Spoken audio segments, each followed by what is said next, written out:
Ladies and gentlemen, welcome back. We need to talk. Because what just happened in Washington, D.C. a few days ago was not just pathetic, it was historically embarrassing. Imagine throwing yourself a $16 million birthday party, inviting the entire United States military, and then getting so mad at the vibe that you start screaming at your own defense secretary because, wait for it, the soldiers were too happy. Yes, that's right.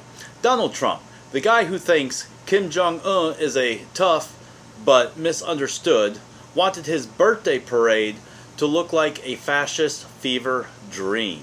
But instead, he got a floated-less Macy's parade with confused marching and some festive waving. The horror. So, what triggered the 79-year-old wannabe dictator? According to Trump's biographer, Michael Wolff, a man who has made a cottage industry out of chronicling Trump's temper tantrums, it all went sideways when Trump saw the army soldiers waving to the crowd, smiling, being approachable human beings. They're supposed to be scary, not smiling. I want goose stepping. I want fear, not friendliness, Trump said. Yeah, because nothing says I'm a strong leader like yelling at soldiers for not being mean enough on your birthday.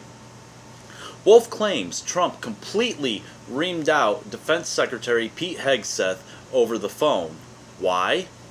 Because the tone was wrong. The tone, not the content, not the logistics, not the 3rd Infantry accidentally marching like they were trying out for a middle school production of Hamilton. He wanted menacing, and he got mid-tier retirement parade meets county fair. And honestly, the dunk tank would have had more dignity. The No Kings movement. And here's where it gets truly poetic. As Trump sulked through his sad little birthday military cosplay, the streets outside were flooded with protesters. Millions chanting, "No Kings!" with the final count being 13.14 million people in over 2,300 plus protests nationwide. The No Kings movement wasn't just a protest. It was a message to this entire authoritarian fever dream. People across the country are sick of the ICE raids, sick of the flagrant abuse of power, and sick of a man who thinks he's entitled to loyalty from a nation that never crowned him. Because the last time someone tried to make Americans bow to a crown, we tossed their tea right into the harbor and invented denim. The parade failure. So let's talk about the glorious failure of a parade. Rolling Stones called it a gross failure. Spectators said it looked like it was planned by someone who'd only seen military parades in cartoons. At one point, a trumpet missed its cue. A Humvee backfired, and one of the tanks literally ran out of gas in front of the Jamba Juice. You can't make this up. It was less hail to the chief and oops, more bloopers. And what did it cost? Oh, just a cool $16 million.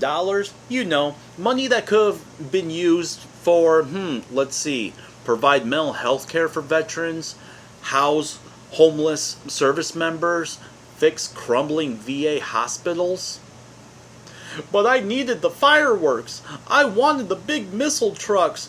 Why didn't the soldiers goose step like the North Koreans do? The administration's meltdown.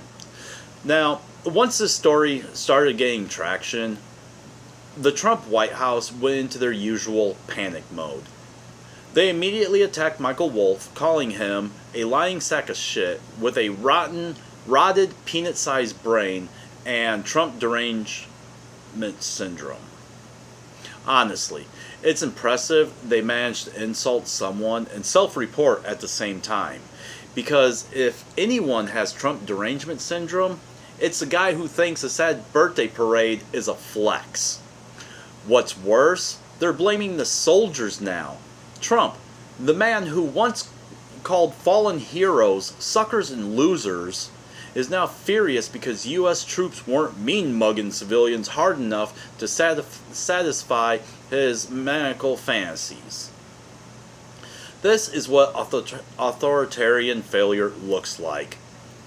This is where we're at in 2025. A president throwing temper tantrums because the military didn't march like stormtroopers at his birthday party. This isn't leadership. This is cosplay fascism on a discount budget. Trump's entire political career has been one long string of flops. Trump University, a scam.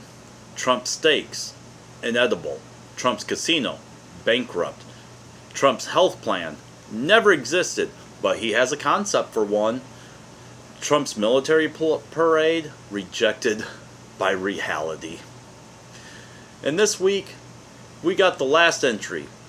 Trump's very sad birthday bash, now with 90% more public humiliation. Even Russia is making fun of his parade. Why this matters? Now you may be thinking to yourself, so what if Trump had a little hissy fit over his party? But this goes deeper. This was supposed to show off force and flex. But it became a metaphor for everything Trump touches, overhyped, over budget, overcompensating, and ultimately overwhelming. And while he obsesses over optics, real Americans are dealing with real consequences. ICE raids, ripping families apart, rights being stripped, veterans still sleeping on the streets, veterans' rights being taken away from them. This isn't just about a parade, it's about a man who sees America not as a democracy, but as a stage for his delusions. A man who sees soldiers not as heroes, but as props. And a man who sees failure as someone else's fault.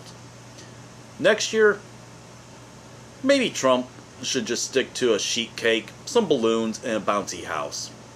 But, knowing him, he'd still blame the kids for not saluting properly. America doesn't need a king, it needs a reset. And the sooner we stop letting this clown car of authoritarianism, cosplay, steer the national conversation, the better. So, thanks for watching. Like, subscribe, and don't forget to wave as soldier today. They deserve it, even if it pisses Trump off. Have a great evening, y'all.